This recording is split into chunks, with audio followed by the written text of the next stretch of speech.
Сәлем достар, бүгінгі видеоны бастамас бұрын сіздерге Қазақстанның ерікті жастарынан құралған Біз біргеміз атты қайырымдылық қорын ұсынғым келеді.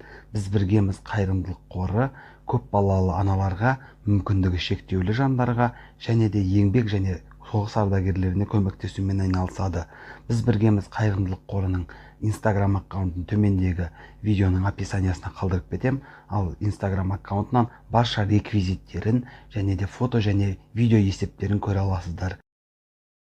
Біз біргеміз қайырымдылық қорына тіркеліп, жақсылық жасаудан сізде құр қалмаңыз. Біз біргеміз, жақсылық жасап жарысайық. Сәлем достар, менің YouTube арнама қош келіпсіздер. Жалпы бүгінде өзіміздің дәстүрімізден айнымай трансферлік жаңалықтар, жаңадағы ауысымдар және жаңадан тағайындалып жатқан бапкерлер жайында сөз ететін боламыз. Жалпы бүгін Европа футболындағы жаңалықтар жайында сөз ететін боламыз. Видеоны бастап қарамай тұрып, арнаға тіркеліп лайк басуларыңызды сұраймын. Ендеше біз бастаймыз. Жалпы Барселона биылғы сәтсіз маусымынан кейін өздеріңіз білетіндей президенттерін де ауыстырды, бапкер ауыстыруда әбден мүмкін деген жаңалық шыққан еді, алайда қазір Куманның қалуы мүмкіндігінде ақпараттар бар әрине. Одан бөлек жаңадан келген ескі президент деп атайық, Жоан Лапотраның жалпы трансферлерге құр ақша бөліп және де басқа да трансферлер жасауына әбден мақсат қойғанын білесіздер, және соны бастап кетті десек те болатын шығар.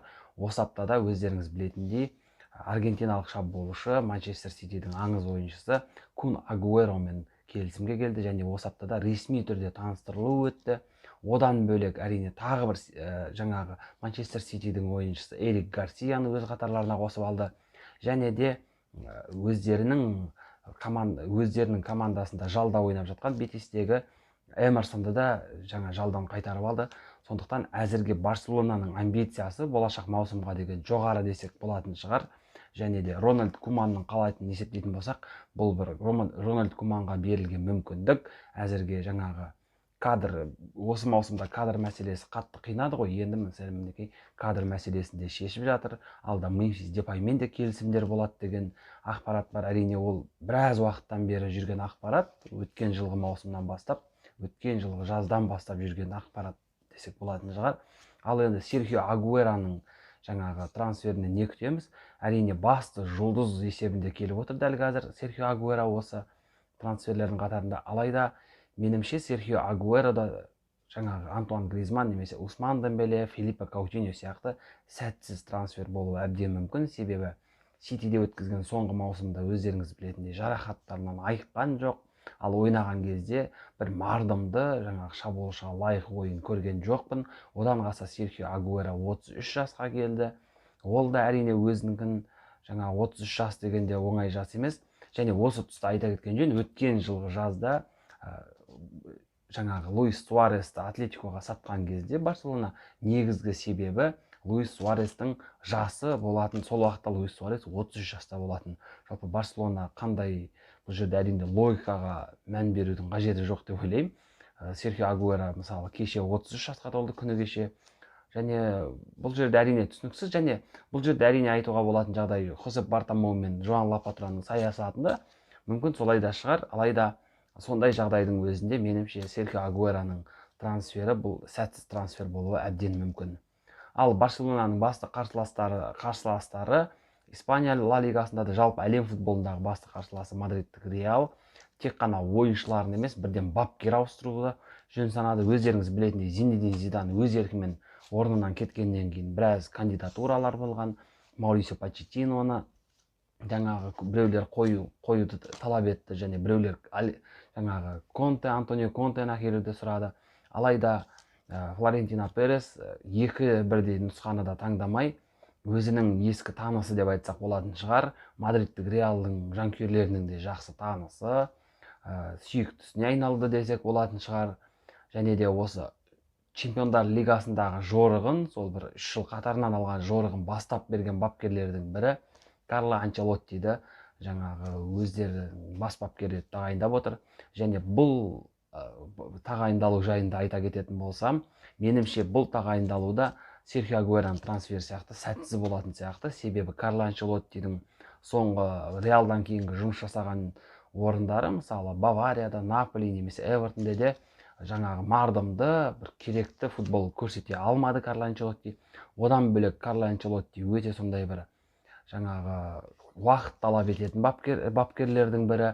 Бірден нәтиже көрсету өте қиын. Және әрине Карло Анчелоттидің плюсы ол әрине әр өзінің жұмыс жасаған елінде ішкі біріншілікті жеңгені. Испаниядан бөлек айтпақшы, Испанияда Реал мен Ла Лиганы жеңе алмаған. Бірақ мысалы Миландағы 8 жылында бір ғана рет Италия сериясын жеңген, Челсиде ағылшын премьер лигасын жеңгенмен бір маусымнан кейін жаңағы команданың ішінен тынғанын жақсы білеміз. PSG-ның өзінде екінші маусым дегенде нәтиже көрсеткен. Ал Баварияда жаңағы Бундеслиганы жеңгенімен, ол әрине қазір кез келген бапкердің қолынан келетін нәрсе.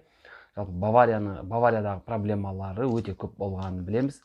Ал соған қарап және Реалдың дәл қазіргі құрамына қарап, меніңше бұл екі жақ үшін де өте сәтсіз болатын сияқты.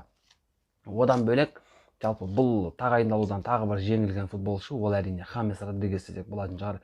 Біреулер үшін күлкілі және біреулер үшін өте өкінішті жағдай.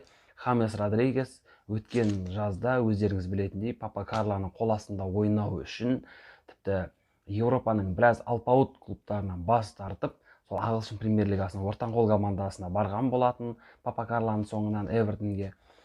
Әрине Папа Карлоның қол астында нашар ойнады деп айта алмаймыз, алайда Эвертонде де Хамес Родригес өзінің деңгейіндегі футбол көрсете алмады. Ал Мадридке оралуды дәл қазір жалпы Мадридте Хаместі тіпті Папа Карлоның өзі де күтпейтін шығар өткен жылғы маусымынан кейін. Және сондай-ақ бұл жердегі жеңілген тағы бір команда ол Эвертон десек болатын шығар. Өте сондай бір көп қаражат қосты, Папа Карлоға сенді, ал Папа Карло бір күнде осылай жаңағы Реал үшін Эвертонды тастап кеткені көрініп тұр. Одан бөлек тағы бір ақпарат бүгін шығып отыр. Стивен Джерард Эвертонды бас бапкер болып тағайындалу әбден мүмкін деген ақпарат. Және бұл ақпарат меніңше өтірік сияқты, себебі Стивен Джерардтың масштабындағы аңыз ойыншы, Ливерпульдің аңыз ойыншысы, өздеріңіз білетіндей, Эвертонге бас бапкер болып келуі ол мүмкін емес жағдай деп ойлаймын. Жалпы ол меніңше фейк ақпарат сияқты, және бұл ақпаратты әзірге сыра тұрайық. Одан бөлек ақпарат ол бір жыл жүрген жоқ, ол бірнеше жылдан бері жаңағы медиа журналистердің арасында жүріп жатқан ақпарат. Джейдон Санчоның Манчестер Юнайтедке ауысуы. Фабрицио Романо, жаңағы Еуропаның басты инсайдерлерінің бірі, алдағы уақытта Джейдон Санчоның клуб алмастыруы жөніндегі ақпараттарға өзгеріс енуі әбден мүмкін деді. Нақтырақ ақпарат жоқ әзірге, алайда Фабрицио Романо бір нәрсе жазатын болса, ол міндетті түрде орын алады. Дәл осы Папа Карлоның қайта оралуында, Серхио Агуэроның Барсаға өтуінде ең бірінші болып айтқан осы Фабрицио Романо болатын. Міне достар, бүгін қысқа болса да осындай европалық трансферлер жайында ақпарат. Алда Европа чемпионаты өздеріңіз білетіндей, міндетті түрде оған да превью түсіретін болам. Сіздермен бірге болғанмен Ватиньо KZ арнасы.